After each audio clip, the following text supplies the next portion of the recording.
தமிழகம் எங்கும் Max gold cash for your gold. Max gold நீங்க தங்க மட்டும் இல்லைங்க, பிளாட்டினம், டைமண்ட், சில்வர், ரூபினி எதை வேணாலும் விற்கலாம். உங்களுக்கான பணம் ரொக்கமா கையிலயோ இல்லைன்னா பேங்க் அக்கௌண்ட்லயோ உடனடியாக செலுத்திடுவாங்க. மார்க்கெட் மதிப்பை விட 100 ரூபாய் ஒரு கிராமுக்கு உங்களுக்கு கூடுதலா கிடைக்கும். தமிழ்நாடு முழுக்க டோர் ஸ்டெப் சர்வீஸும் இவங்க ப்ரொவைட் பண்றாங்க. உங்களுக்கு கோல்ட விற்கணும்னா அதுக்கு ஒரே ஒரு பெஸ்ட் பிளேஸ் மேக்ஸ் கோல்டு தான். கால் 04445454545. வணக்கம். Big topic with Karthik Mayakumar. Jeffrey Epstein. இந்த எப்ஸ்டைன் ஃபைல்ஸ் வெளியானதா வெளியாச்சு. இதுக்கு முன்னாடி உயிரிழந்த பல பிரபலங்கள் சார்ந்து பல பேர் கனெக்ட் பண்ண ஆரம்பிச்சிட்டாங்க. ப்ரோ, கான்ஸ்பிரசி தியரி அப்படின்னு கேட்டிங்கன்னா நம்ம பண்ணுற தப்பே அதாங்க. நம்மளுக்கு ஒரு விஷயம் தெரியலன்றதுக்காக அதை கான்ஸ்பிரசி தியரின்னு முத்திர குத்து கடந்து போயிடுறோம். அதில் ஒரு 9 விஷயங்கள் சித்தரிக்கப்பட்டதா இருந்தாலும் ஒன்று கூட கனெக்ட் ஆகிற மாதிரி உண்மையாக இருக்காதா என்ன? அந்த கண்ணோட்டத்தில் இன்றைக்கி முழுக்க கான்டென்ட் ட்ராவல் பண்ண போகிறோம். உலக புகழ்பெற்ற டைரக்டர் ஸ்டான்லி கியூபிரிக் இருக்கார்ல, அவரோட மரணம் சார்ந்து சில முக்கியமான விஷயங்களை இந்த கான்டென்ட்டில் முழுக்க பார்க்க போகிற நிகழ்ச்சிக்குள்ள போகலாம்.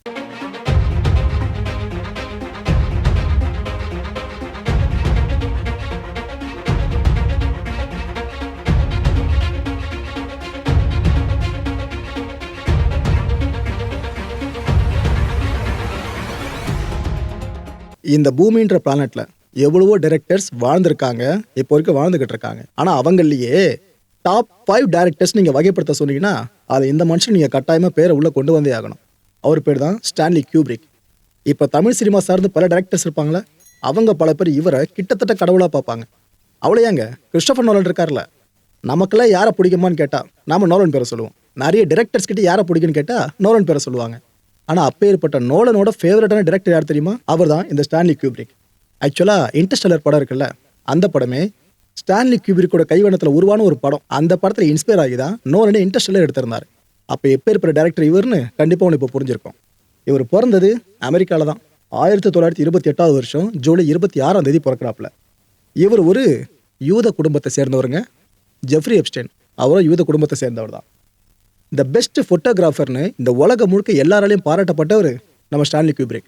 இவரோட ஃப்ரேம் ஒன்று கண்ணில் ஒத்திக்கலாம் அப்படி இருக்கும். ஒரு டைரக்டர், ஒரு ரைட்டர், இது கூடவே ஒரு நல்ல ஃபோட்டோகிராஃபர்னா எப்பேற்பட்ட டேலண்டட் பர்சன் இவர்னு கொஞ்சம் யோசிச்சு பாருங்க. இவர் அவரோட வாழ்நாளில் ஒட்டுமொத்தமாக இயக்குனது 13 படங்கள் மட்டும்தான். பாருங்க, அதில் கூட 13 நம்பரை பார்க்க முடிஞ்சிட்டு இருக்கு. சரி, ஓகே, ரைட், விடுங்க. இந்த லிஸ்ட்டில் இருக்க படங்கள் தான் அவர் இயக்கிய படங்கள். ஒன்னொன்று முத்தான படங்கள். 1952 அவரோட ஃபர்ஸ்ட் படம் ரிலீஸ் ஆகுது, fear and desire. 1955 killer's kiss, 56 the killing, 57 paths of glory, 60 Spartacus அப்போதான் ரிலீஸ் ஆச்சு அந்த படம். 62 லாலிட்டா, 64 டாக்டர் ஸ்டாங்கலோ ஆர்னு சொல்லிட்டு ஒரு பெரிய டைட்டிலுங்க அது. 68 2001 ஸ்பேஸ் ஒடிசி. இந்த படத்தை பார்த்து தான் இன்டர்ஸ்டெல்லர் எடுக்கிறதுக்கு நோலன் அவ்வளோ ஆசைப்பட்டிருந்தாப்புல. 71 clock work orange, 75 Barry Lyndon and 80 the shining, 87 full metal jacket and 99 அவரோட கடைசி படம் ரிலீஸ் ஆகி இருந்துச்சு. அதுவும் அவர் இறந்த பிற்பாடு தான் அந்த படத்தை உலக மக்களே காண நேரிட்டுச்சு. அப்பேற்பட்ட படம் இது.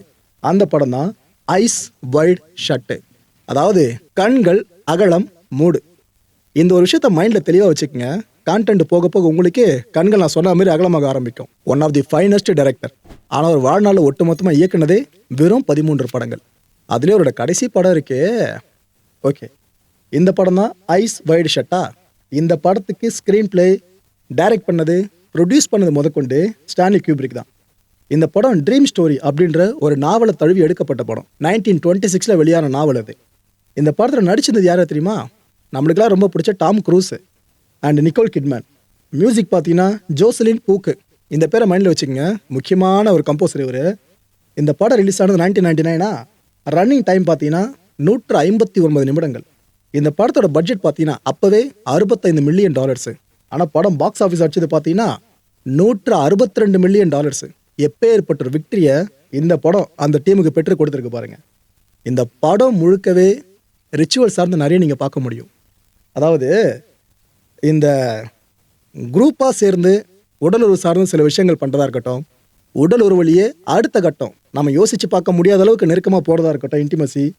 அப்புறம் இந்த சீக்ரெட் சொசைட்டி இருக்குல்ல, அதை பேஸாக வச்சு இதில் எப்படி நடந்துட்டுருக்கு, இது எல்லாத்தையும் தோல் உரிச்சு காண்பிச்ச படம் தான் இந்த படம். இந்த படத்தில் சேட்டானிக் செக்ஷுவல் ரிச்சுவல்ஸை உங்களால் பார்க்க முடியுங்க. அது போல விஷயங்கள், சைல்டு சாக்ரிஃபைஸ் இருக்குல்ல, இது சார்ந்த ஒரு கிளான்ஸ் உங்களால் புரிஞ்சிக்க முடியும்.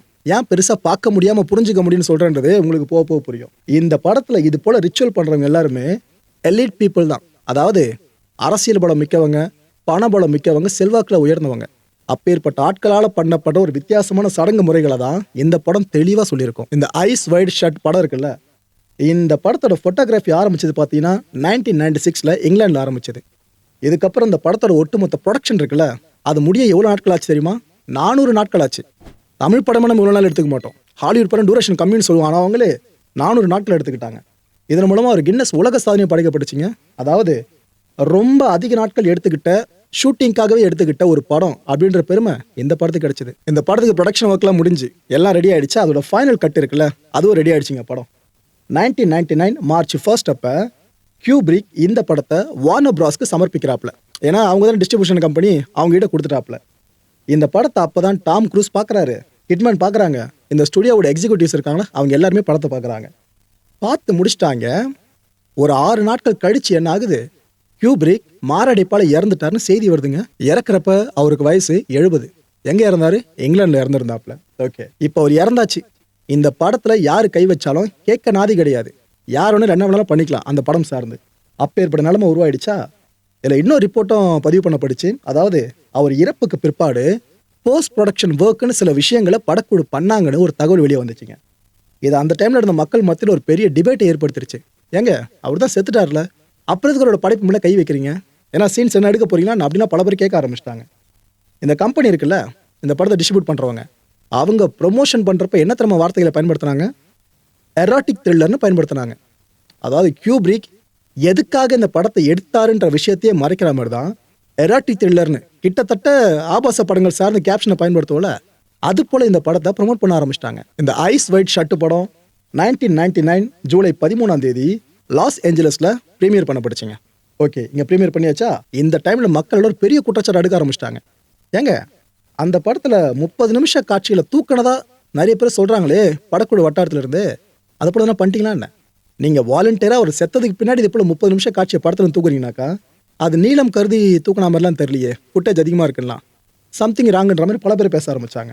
அதில் இன்னொரு சில பேர் என்ன சொல்லிட்டாங்க, இல்லைங்க, பிடோஃபைல் சம்பந்தமான சில ரெஃபரன்ஸ் அந்த காட்சிகளில் இருந்திருக்கலாம், அதைத்தான் இந்த படக்குழு இப்போ தூக்கியிருக்காங்கன்னு பல பேர் சொல்ல ஆரம்பிச்சிட்டாங்க.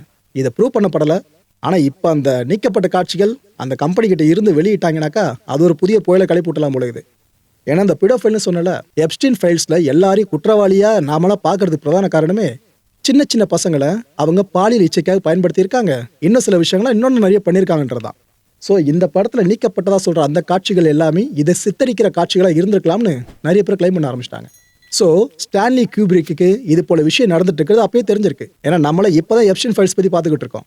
ஆனால் கியூப்ரிக் அந்த டைம்லேயே இந்த எப்ஸ்டீன்னா யார், என்னென்ன வேலை பார்க்குறான்னு தெளிவாக தெரிஞ்சு வச்சிருந்தாரு. ஸோ எதுக்காக அவர் இந்த உண்மையை வெளியே சொல்லணுன்றதுக்காக இந்த படத்தை எடுத்துடக்கூடாது. கடைசியில் அவர்கிட்ட போய் கேட்டு இந்த சீன்லாம் நீக்க சொல்லி அவர் நீக்க மாட்டேன்னு சொல்லி முரண்டு பிடிக்கவே அவர் உயிர் அதுக்கப்புறம் இதுக்காக போயிருக்கக்கூடாது. பல டவுட்டு நம்மளுக்கே எழுதலை. அப்போ ஆரம்பித்த டவுட்டு இப்போ இந்த எப்ஸ்டீன் ஃபைல்ஸ்க்கு அப்புறம் பல பேருக்கு ரொம்ப தீர்க்கமாக வர ஆரம்பிச்சிடுச்சு. சீக்ரெட் சொசைட்டி சார்ந்து அந்த படத்தில் கியூப்ரிக் அவ்வளோ விஷயங்களை சொல்லியிருந்தார்ல, எப்ஸ்டீன் ஃபைல்ஸை பற்றி பார்க்குறப்ப நம்மளுக்கு கிட்டத்தட்ட அப்படிதாங்க தோணுது. சரி, இந்த படத்தை ஃபுல்லாக டீகோட் பண்ணாக்கா ஏதாவது விஷயம் கிடைக்குமா ப்ரோன்னு கேட்டிங்கன்னா, 1-2 மக்களே, நீங்கள் இந்த படத்தை எப்ஸ்டீன் ஃபைல்ஸை படிக்கிறதுக்கு முன்னாடி பார்த்துருந்தீங்கன்னா, ஓ ஏதோ ஒரு படம் எடுத்திருக்காங்க அவ்வளோதான், அப்படி தான் போயிருப்பீங்க.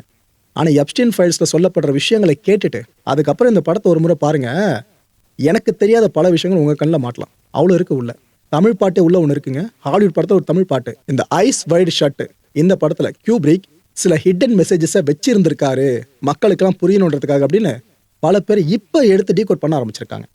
அதில் முதல் ரெஃபரன்ஸ் என்ன சொல்கிறாங்கன்னா, இந்த ரெட் லாக் சீன் ஒன்று வரும், ஃபுல்லாக அந்த ரிச்சுவல் மாதிரி ஒரு சில விஷயத்த பண்ணுவாங்க. அந்த டைமில் டாம் க்ரூஸை அங்கே இருந்த எல்லாரோட தலைமை ஒருத்தன் வார்ன் பண்ணுவான். என்ன சொல்லுவான் தெரியுமா, இத்தோடு உன்னோட விசாரணையை நிறுத்திக்கும், இங்கே பார்த்ததை வெளியே போய் நீ ஒரு வார்த்தை சொன்னாலும் அவனை உன்னையும் சரி உன் குடும்பத்தையும் சரி ஒட்டு மொத்தமாக தூக்கிடுவோம் பார்த்துக்கோ அப்படின்னு அவன் மிரட்டியிருப்பான். எப்ஸ்டீன் தீவு சார்ந்து அதுக்குள்ளே நடக்கிற விஷயங்களை யாராவது ஒருத்தங்க விட்னஸ் பண்ணி அது வெளி உலகத்துக்கு சொல்ல வராங்க அப்படின்னா அவங்களுக்கு என்ன நேருன்றதை படத்தின் மூலமாக அப்போவே கியூப்ரிக் காமிச்சாருன்ற மாதிரி தான் இப்போ புரிஞ்சிக்க முடியுது. ஒன்று. ரெண்டாவது வாங்க, இந்த பர்டிகுலர் சீனை பார்த்துருப்பீங்க. இதெல்லாம் இந்த படத்தோட ஹீரோ டாம் க்ரூஸ் இருக்கார்ல, அவர் ஒரு நாப்கின்ல ஒரு வார்த்தை எழுதி காண்பிப்பாருங்க. அதில் FIDELIO, அதாவது ஃபெடிலோ அப்படின்னு இருக்கும். ஆக்சுவலாக இது படத்தை பொறுத்தவரை ஒரு பாஸ்வேர்டு. அந்த ஒரு சீக்ரெட் சொசைட்டி நடத்துகிற சில விஷயங்கள் சொன்ன பாருங்க, இந்த ரிச்சுவல்லாம் மோசமான ரிச்சுவல்லாம், அந்த இடத்துக்கு நீங்கள் உள்ளே போகணும் அப்படின்னா அதுக்கு ஒரு பாஸ்வேர்டு தேவை. அந்த என்ட்ரி பாஸ்வேர்டு தான் இது. ஆக்சுவலாக அந்த ஃபிடலியோ இதை நம்ம இப்போ ப்ரொனவுன்ஸ் பண்ணி பார்க்குறப்ப ஃபிடோஃபைல் பெருசாக வித்தியாசம் இல்லைல்ல. ஓகே, ஆக்சுவலாக அந்த ஃபிடலியோ இதுக்கான டைரெக்டான அர்த்தங்கள்னு சில வருதுங்க. அது என்னென்னா, ஒன்று ஃபெய்த்ஃபுல்லு, நம்பிக்கை, முழு நம்பிக்கையோடு இருக்கிறது. ரெண்டாவது ஹிடன் டிசைர்ஸு, நாம் நிறைய ஆசைகள் உள்ளே இருக்கும் ஆனால் சமுதாய கட்டமைப்பு சார்ந்தால வெளிப்படுத்த தயங்குவோம்ல. கிட்டத்தட்ட ஃபிடோஃபைல எவமெல்லாம் இந்த ஜஸ்டிஃபை பண்ணுவானோ அந்த மாதிரி நான் இங்கே பயன்படுத்துகிற ஒரு சில விஷயம் வச்சுக்கோங்களேன், ஹிடன் டிசைர்ஸு. மூணாவது அப்சஷன், இது எல்லாத்தையும் டேர்ம் பண்ணுறது தான் இந்த ஃபெடிலியோ. மூணாவது டிகோடு தான் அல்டிமேட்டு. என்னன்னா, இந்த உலகத்திலேயே முறையாக ஒரு ஹாலிவுட் படத்தில் தமிழ் பாடல் ஒன்று ஒழிச்சிருக்கும். இந்த படத்துக்காக ஸ்பெசிஃபிக்காக வோக்கல் போர்ஷனை எடுத்திருப்பாங்க. அந்த வோக்கல் போர்ஷனை பெர்ஃபார்ம் பண்ணது வேறு யாரும் இல்லை, ஸ்க்ரீனில் தெரிகிற இவர் தான். இவர் பேர் மாணிக்கம் யோகேஸ்வரன். ப்ரோ, தமிழ்நாடு மாரி இருக்கான்னு கேட்டிங்கன்னா, இவரோட ஆரிஜின் ஸ்ரீலங்காங்க. ஸ்ரீலங்காவை சேர்ந்தவர் தான் இவர். கர்நாடிக் மியூசிக்கில் நல்லா பெயர் பெற்றவர். இவரோட குரலில் தான் அந்த பாடல் பதிவாயிருக்கும். அந்த பாட்டு கியூப்ரிக் இயக்கத்தில் வெளிவந்த இந்த ஹாலிவுட் படத்தில் இருக்கும். அதுதான் இங்கே ஹைலைட்டு. அதுவும் அந்த படத்தில் அந்த பாட்டு எங்கே பிளேஸ் ஆகும் தெரியுமா? இந்த ரிச்சுவல் சொன்ன பார்த்தீங்கன்னா வேர்ஸ்டா, இந்த ரிச்சுவல்ஸ் ஆரம்பிக்கும் போது பின்னாடி இந்த தமிழ் பாடல் ஓடும். அதோட வரிகள் என்ன தெரியுமா வரும்? காதலா, மூடமா, நரகமா அப்படின்ட்டு. மக்களே, கியூப்ரிக் இயக்குன ஒரு ஹாலிவுட் படம், அதில் இந்த லிரிக்ஸு. இதில் காதல், நரகம் இது உங்களுக்கு என்னன்னு தெரிஞ்சிடும். மூடம் அப்படின்னா குழம்பிடாதீங்க, மயக்கம் இருக்குல்ல, இதை தான் மூடம்னு சொல்லுவோம். அந்த இடத்துல அப்படி மயக்கத்தில் எல்லாருமே கிறங்கி கிடப்பாங்களாம். அது போல் வரிகள் இங்கே பிளேஸ் ஆகிருக்கும். எதுக்காக அந்த படத்தில் இந்த ஒரு பாட்டு, அதுவும் இது போல் ரிச்சுவல் நடக்கிறப்போ ஒரு தமிழ் பாட்டு எதுக்காக பாடணும்? கியூப்ரிக் ஒரு விஷயத்தை ரிசர்ச் பண்ணாமல வைக்கிற ஆளே கிடையாது. தற்செயலான எந்த மொழி சார்ந்து வச்சிருக்கலாம். ஆனால் இந்த படத்தில் ஃபர்ஸ்ட் டைமாக ஹாலிவுட் இண்டஸ்ட்ரியிலே ஃபர்ஸ்ட் டைம் ஒரு தமிழ் பாடல் வரிகள் பெர்ஃபார்ம் பண்ணி வோக்கலோடு பயன்படுத்துகிறாங்கன்னா எதுக்கு? அந்த ரிச்சுவல் நடக்கிறப்ப இந்த பாட்டை பிளேஸ் பண்ணியிருக்கணும். அப்போனா எப்ஸ்டீன் ஃபைல்ஸில் இன்னும் போக போக தமிழ் சினிமா நடிகர் நடிகைகள், கலைத்துறையில் இருக்கவங்க, சினிமா இண்டஸ்ட்ரி, இந்திய சினிமா இண்டஸ்ட்ரி முழுக்க இருக்கவங்க, பெரிய பெரிய தலைகள் பேர்லாம் வர காத்திருக்கோ என்ன? இந்த ஒரு டவுட்டை தான் நம்மளாம் பெருசாக எழுப்பி விடுது. சரி, அந்த டைமில் அந்த எப்ஸ்டீன் தீவு சார்ந்து மட்டும் இவ்வளோ தூரம் ஃபோக்கஸ் பண்ணுறாங்கனாக்கா, இந்தியா சார்ந்து ஒருத்தர் கூட அங்கே போயிட்டு வந்திருக்க மாட்டாங்கன்ற டவுட்டையும் இந்த ஒரு பாடம் நம்மளுக்கு இப்போ எழுப்புதுங்க. எப்ஸ்டீன் ஃபைல்ஸ் வெளியாகிறதுக்கு முன்னாடி இதை பற்றி நம்ம பெருசாக யோசிச்சிருக்க மாட்டோம். ஆனால் இப்போ வெளியாயிடுச்சா எல்லாத்தையும் கனெக்ட் பண்ணி பார்க்க வேண்டியதாக இருக்குது. அந்த பாடலை நீங்களே கேளுங்களேன் ஒரு முறை.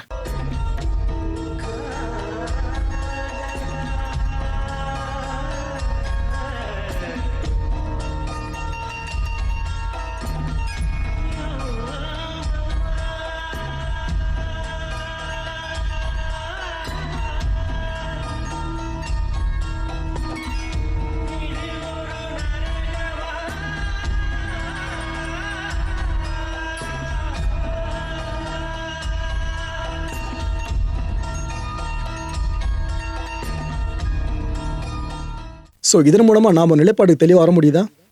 ஐஸ் வைடு ஷர்ட்டு அப்படின்றது வெறும் ஃபிக்ஷன் ஸ்டோரி கிடையாது மக்களே. சம்திங், ஏதோ ஒரு விஷயத்தை கியூப்ரிக் சொல்ல வந்திருக்காப்ல. இதை தான் தெளிவாக புரிஞ்சிக்க முடியுது. இதில் நீங்கள் ரெண்டு விதமாக எடுத்துக்கலாம். கியூப்ரிக்கை வில்லனாகவும் பார்க்கலாம், ஹீரோவாக பார்க்கலாம். ஹீரோவை எங்கே பார்க்கலான்னா, இது மேலே நடக்குதுப்பா, உலக மக்கள் தெரிஞ்சுக்குங்க அப்படின்னு நம்மளை அவேர் பண்ணுறதுக்காக அவர் அந்த படத்தை எடுத்துருக்கலாம். அப்படி இல்லையா, நாங்களாம் அந்த சொசைட்டியில் தான் இருக்கோம், நாங்கள் எது வேணாலும் பண்ணுவோம், உங்களால் முடிஞ்சால் கண்டுபிடிச்சிக்கோ. இந்த ஐஸ் வைடு ஷர்ட் அப்படின்றது இது போல விஷயம் நீ கேள்விப்பட்டனாக்கா உன் கண்கள்லாம் விரிஞ்சிடும், பயங்கரமா அகலமாயிடும். நீங்கள் அப்படியே பொருள் எடுத்துக்கலாம். உன் கண்ணு முன்னாடி உலகம் முழுக்க உள்ள நடந்துட்டு இருக்கு, ஆனால் உனக்கு தான் தெரியல. நிறுத்தினதாம பாரு எல்லாத்தையும் அப்படின்னு புரிஞ்சுக்கலாம். இட்ஸ் அப் டு யூ மக்களே. அப்படின்னா அன்றே கணித்தார் கியூப்ரிக் அப்படின்னு நம்ம புரிஞ்சுக்கலாமா? இப்போ மக்களை இந்த கான்டென்ட்டை பொறுத்த வரைக்கும் மனசில் ஒரே ஒரு வினா இருக்குது. முடிஞ்சதுக்கான பதில் கீழே கமெண்ட் செக்ஷனில் கமெண்ட் லீவ் பண்ணுங்க. எப்ஸ்டீன் ஃபைல்ஸில் தமிழ்நாட்டை சேர்ந்த சில பேரோட பெயர்கள் இருக்கலாம்னு நினைக்கிறீங்களா? அதுவும் தமிழ் சினிமா இண்டஸ்ட்ரியை சார்ந்தவங்க பேர் இருக்கலாமா? ஏன்னா இதுக்கு முன்னாடி நிறைய தமிழ் படங்கள் பார்த்துருப்பீங்க. அதில் இந்த சீக்ரெட் சொசைட்டியை ரெப்ரசன்ட் பண்ணுற மாதிரி சில சிம்பிளிசம்லாம் வரதா சொல்லிட்டு பல நேரங்களில் நாமளே பார்க்க நேரிட்டு இருக்கு. ஆனால் அது யாராவது சொல்ல வராங்கன்னா, பைத்தியக்காரனுக்கு போயிடுங்க, இவங்களுக்கு வேலை இல்லைப்பா, இப்படி தான் பல பேர் முன்னாடி திட்டிருப்பீங்க. ஆனால் இப்போ எப்ஸ்டீன் ஃபைல்ஸ் பார்க்கும்போது இது ஒரு தனி மனுஷனோட எல்லை மீறிய கற்பனை மாதிரி தெரியலையே. ஏன்னா இமெயிலாம் உள்ளே இருக்குனாக்கா சம்திங் எதுவும் நடந்திருக்கலாம்ல அப்படின்னு பல பேர் சந்தேகிக்கிற மாதிரி போயிடுச்சு. அதனால தான் இந்த கேள்வியை கேட்குறேன். இதுக்கு முன்னாடி தமிழ் சினிமாவில் வந்த படங்களில் இந்த சீக்ரெட் சொசைட்டிஸாக ரெஃபரன்ஸ் இருக்குல்ல, அது எந்தெந்த படங்களில் நீங்கள் பார்க்க நேரிட்டு இருக்கு? நீங்கள் அதெல்லாம் மென்ஷன் பண்ணி சொல்ல முடியும் அப்படின்னா கமெண்ட் செக்ஷனில் தாராளமாக சொல்லலாம். அடுத்த நிகழ்ச்சி சந்திக்கலாம். நன்றி, வணக்கம். தமிழகம் எங்கும் Max gold, cash for your gold. Max gold நீங்க தங்க மட்டும் இல்லைங்க, பிளாட்டினம், டைமண்ட், சில்வர், ரூபினி எதை வேணாலும் விற்கலாம். உங்களுக்கான பணம் ரொக்கமா கையிலயோ இல்லைன்னா பேங்க் அக்கௌண்ட்லயோ உடனடியாக செலுத்திடுவாங்க. மார்க்கெட் மதிப்பை விட 100 ரூபாய் ஒரு கிராமுக்கு உங்களுக்கு கூடுதலா கிடைக்கும். தமிழ்நாடு முழுக்க டோர் ஸ்டெப் சர்வீஸை இவங்க ப்ரொவைட் பண்றாங்க. உங்களுக்கு கோல்ட விற்கணும்னு அதுக்கு ஒரே ஒரு பெஸ்ட் பிளேஸ் மேக்ஸ் கோல்டு தான். கால் 04445454545. என் அன்பார்ந்த மாயம் ஸ்டுடியோஸ் நேயர்களே, மாயம் பக்தின்னு ஆன்மீகத்துக்காக பிரத்யேகமா ஒரு சேனலை கொண்டு வந்திருக்கோம். மறக்காம சப்ஸ்கிரைப் பண்ணி அந்த சேனலுக்கு உங்களோட ஆதரவை மனப்பூர்வமா தெரிவிங்க. வணக்கம் மாயம் ஸ்டுடியோஸ் நண்பர்களே. மாயம் ட்ரெண்ட்ஸ் அப்படின்ற ஒரு புதிய ஃபேஸ்புக் பேஜை ஓப்பன் பண்ணியிருக்கோம். நீங்கள் யூடியூப்பில் பார்த்துட்டு இருக்கீங்களா நம்மளோட கான்டென்ட்ஸ்லாம். இதெல்லாம் விட ஒரு படி மேலே ரொம்ப கிறிஸ்பாகவும் ரொம்ப சூப்பராகவும் நிறைய கான்டென்ட்ஸ் உங்களுக்கு இந்த பேஜில் காத்துட்ருக்குங்க. ஸோ உடனடியாக ஃபேஸ்புக் பிளாட்ஃபார்ம் போங்க, மாயம் ட்ரெண்ட்ஸ்னு டைப் பண்ணி சர்ச் பண்ணி நம்ம பேஜை ஃபாலோ பண்ணுங்கள். அப்படியே நம்ம சேனலையும் நீங்கள் சப்ஸ்கிரைப் பண்ணிட்டீங்க அப்படின்னா இன்னும் நிறைய புது கான்டென்ட்ஸை உங்களுக்காக ப்ரொடியூஸ் பண்ணி கொடுத்துக்கிட்டே இருப்பாங்க. நீங்கள் பண்ணுற ஒவ்வொரு சப்ஸ்கிரிப்ஷனும் எங்களுக்கு பெரிய மோட்டிவேஷனாக அமையும்.